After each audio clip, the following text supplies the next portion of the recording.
Andarki Namaskaram. A very good morning to all of you.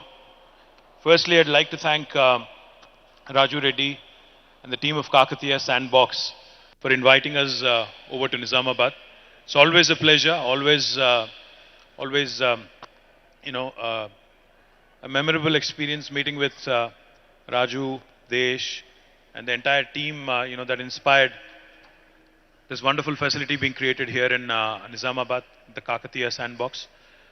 Also wanted to ensure, to all the distinguished delegates and others who have come from various parts of the world and also various parts of India. Welcome to Telangana, welcome to Nizamabad. Our Honorable Minister for Roads and Buildings, Shri Prashant Reddy, the District President of Nizamabad, Shri Jeevan Reddy, Honorable Chairman for RTC and MLA Nizamabad Rural, Shri Bajireddy Govardhan Garu, Honorable MLA Nizamabad Urban, Shri Ganesh Gupta Garu, Honorable MLA Bodhan, Sri Shakil Garu, Honorable Member of Raj Sabha, former Speaker, Sri KR Suresh Reddy Garu, Honorable MLC D. Rajeshwar Rao Garu, Honorable MLC Gangadhar Gaud Garu, Honorable ZP Chairman Vittal Rao Garu, Honorable MLA from Kodad, Sri Mallaya Yadav Garu, Honorable former MLC Sri Narsi Reddy Garu, Honorable DCCB Chairman Sri Bhaskar Reddy Garu, to all the distinguished members who are also present in the audience, to the district administrators, officials, to my friends from media, a warm welcome to all of you. I love the theme of this event, development dialogue. I think a country like India, which has the largest population on the planet now, we just surpassed China. For those of you who are not aware, we just, I think, surpassed China last week or 10 days ago. We have the largest population on the planet now. We're the country with the largest population on the planet. Most importantly, this population, if you look at it, 50% of India is less than the age of 27. 65% of India is less than the age of 35. And in a knowledge economy, I think this is the biggest a nation can bring to the table. The kind of young think force, not young workforce, but the kind of young think force India possesses today is the biggest strength, in fact, it can leverage is to come. The reason why I said I love the theme of this conference being development dialogue is because I'll narrate a quick story to you. Back in 1987, both India and China, similar sized countries in terms of population, also had a similar sized economy. We had almost the same GDP back in 1987. But if you actually move forward to 36 years later, today, China is the second largest economy in the world with $16 trillion of GDP size, whereas India is still languishing at $3 trillion with the dreams of a 5 trillion economy. What went wrong? Or what did China do right that India did not get right? In my humble opinion, I think China focused on ensuring that development becomes the principal conversation across the country, across the nation. Unfortunately, in India, I think very often politics takes center stage and economics unfortunately takes a back seat. Now, the reason why I said I love the theme of the conference here is because the conversation which always centers around development, especially for a third world country like India, for an emerging economy like India, will only ensure that the policy makers, the lawmakers, the legislators, the elected representatives, their focus should remain on the right things. For instance, in Telangana, under the dynamic leadership of our Honorable Chief Minister, Shri KTR Garu, we have focused on getting our basics right. Back in 2014, right about the time when Kakatiya Sandbox was formed, the state of Telangana also came into being on the 2nd of June 2014. When we started this journey in the new state, there were a lot of apprehensions, there were lots of doubts. In fact, we started our journey as a power deficit. State of Telangana, in fact, when Manish was, Funny was talking, also when Raju was talking, they all mentioned farmers and the rural livelihoods, etc. In Telangana, for those of you who are not familiar with this state, we had, to the formation of the state, we had 25 lakh plus, 2.5 million plus tube wells that have been sunk in by the farming community here. Billions and billions of dollars over a period of last few decades. They have sunk in many bore wells into the arid, dry region of Telangana. While there is enough water in our rivers, Godavari and Krishna, it has not been leveraged. While there are enough minor irrigation tanks, almost 46,000 lakes and tanks, they have not been leveraged. Irrigation was primarily rain-fed and it was dependent on tube wells and bore wells. Now this is something that was the challenge when we started our journey as a new state. Because we started our journey as a power deficit state.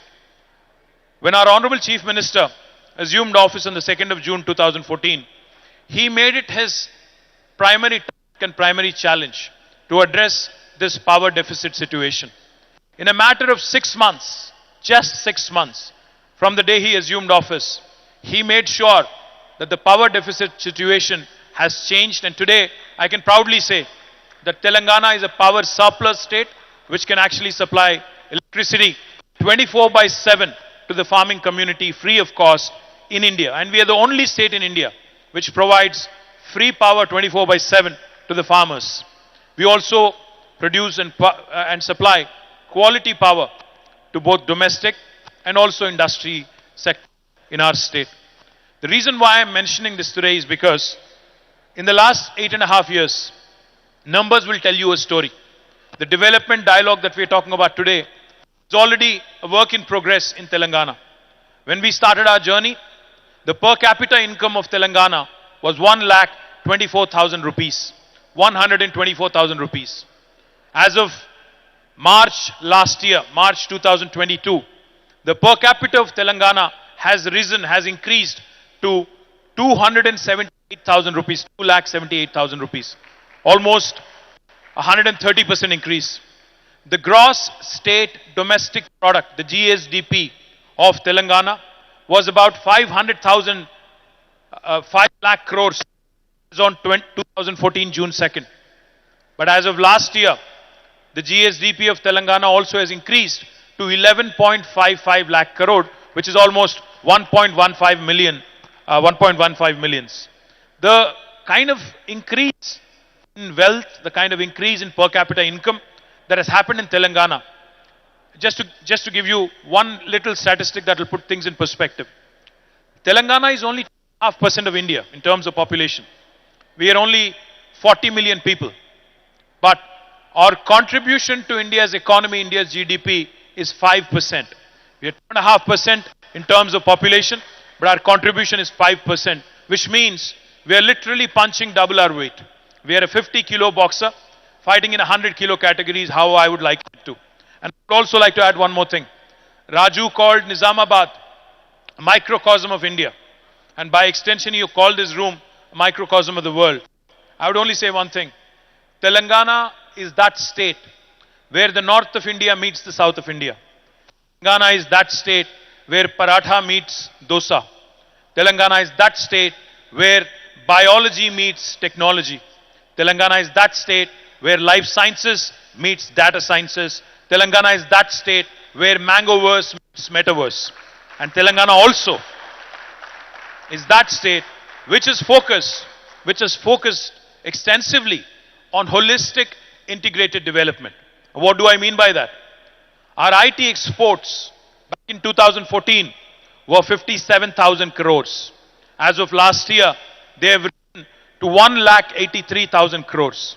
Our agriculture activity has expanded by almost 6% in terms of our GSDP valuation. It has increased by 119% overall. For those of you who have a phone in your hand, let me indulge you for a second. Please pull out your phone for a second. Please pull out your phone. And please Google it for me. World's largest lift irrigation project. Let me repeat. World's largest lift irrigation project. Can somebody tell me the answer? Those who are trigger happy and quick fingers. I'd like to hear from the backbenchers here. What is it? Kaleshwaram lift irrigation project. The reason why I mentioned it very often we talk about Chinese execution. Very often we talk about how three dam was built by the Chinese in a record span of time. Let me tell you, youngest state in India, under the leadership of our dynamic Chief Minister, Shri KTR Garu, has built the world's largest lift irrigation project in a span of 4 years. Indian engineers, the engineers of Telangana, have made us proud. We have built this project which irrigates 45 lakh acres of land, which has also rejuvenated the Sri Ram Sagar project right here in the Nizamabad, in the neck of the woods in Nizamabad. And most importantly, it also caters to industrial consumption, and it also supplies drinking water to the metro city of Hyderabad, which contributes significant portion of our GSDP. I'm not sure how many of you know this.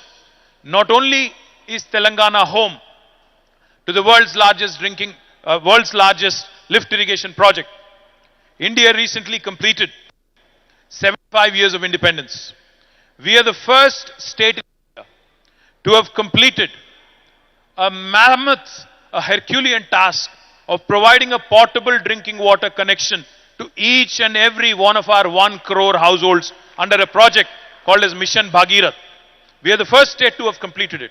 And when we were laying the water pipeline, which almost ran for more than 100,000 kilometers, 1 lakh kilometers plus of water pipeline, along with it 19,000 reservoirs, and along with it number of pump houses and everything else that goes with it.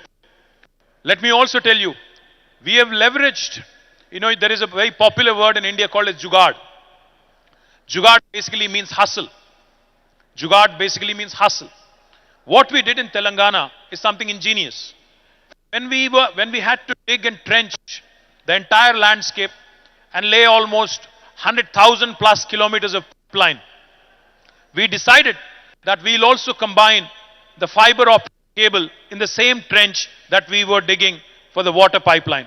Thereby, Telangana will also become one among the first states in India to be providing 100 Mbps broadband connection to each and every one of our 10 homes. This is unique because the pandemic has shown us what can be done by way of e-commerce, by way of e-health, by way of digital education, and by way of digital empowerment at large. So my humble request to those of you who are not familiar with the brilliant story of Telangana, that is the reason why I call my state the most successful startup of independent India in the last 75 years. I can narrate many more other fantastic achievements of the state, but I'll the entire team of Kakatiya Sandbox for this wonderful opportunity. I wish the youngsters, the farmers, the entire ecosystem of Nizamabad the very best. I'm coming back next month, Raju Anna. I'm coming back to inaugurate the IT hub here. I'll humbly request you and Desh to bring in more and more, because the pandemic has shown us it doesn't matter where you work from in the world. You could be in a village, you could be in a small town, you could be in a metro like Hyderabad or Bangalore. I think now in a digitally connected world, in a world where youngsters from tier 2 towns actually have more fire in their belly, we need to ensure that the rural innovators, the social innovation, the tier 2 town innovators from Nizamabad, Khammam, Nalgonda, Mehboob Nagar are all given ample opportunity and equal opportunity to ensure we create a level playing field. So I thank you for this opportunity. I thank all of you, in fact, for giving me this opportunity.